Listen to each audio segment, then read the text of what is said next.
இது வந்து நல்லபடியா ஓடிட்டு இருக்கு. வருஷத்துக்கு இது வந்து புத்தக திருவிழாங்கிறது எங்களுக்கு ஒரு கொண்டாட்டமான நாள்.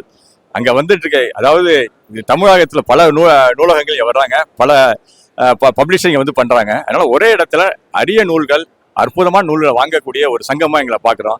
இந்த நாளுக்காக நான் வருஷம் பூரா காத்திருப்போம். கடந்த 10 நாளா நடந்த இதுல பல புத்தகங்கள், அரிய புத்தகங்கள் வாங்கியாச்சு. இந்த மாதிரி நாங்க கலெக்ட் பண்ணி ஒரு 40 வருஷமா நாங்க இதை கலெக்ட் பண்ணி வச்சிருக்கிற என்னுடைய கலெக்ஷன் மாத்திரமே 1,50,000 புத்தகம். இப்ப போன தடவை நடந்த புத்தக திருவிழாவுக்கும் இந்த வருடம் நடந்து கொண்டிருக்கக்கூடிய இந்த புத்தக திருவிழாவுக்கும் ஏதாவது வேறுபாடு இருக்குன்னா எந்த வேறுபாடு சொல்லுவீங்க? வளர்ச்சி நல்லா இருக்கு. ஒவ்வொரு வருடமுமே அந்த வளர்ச்சி நல்லா இருக்கு. அதிகமான பதிப்பங்கள் வராங்க. நல்ல புத்தகங்கள்லாம், அரிய புத்தகங்கள்லாம் இருக்கு. அதனால வளர்ச்சி நல்லா தான் இருக்கு. சென்ற வருடத்துல புத்தக காதலன்கிற ஒரு இது எடுத்துக்கிட்டாங்க. வீட்டு நூலகம் தான் முக்கியம். இவ்வளவு புத்தகத்தை வாங்குறது முக்கியம் இல்ல. இன்னைக்கு எல்லாருமே சிங்கிள் பெட்ரூம், டபுள் பெட்ரூம்குள்ள போயிட்டாங்க. அதனால எந்த ஒரு வீட்லயும் ஒரு 1000 புத்தகம் வளைக்கிறதுங்கிறது வீட்டுல ரொம்ப கஷ்டமா இருக்கு.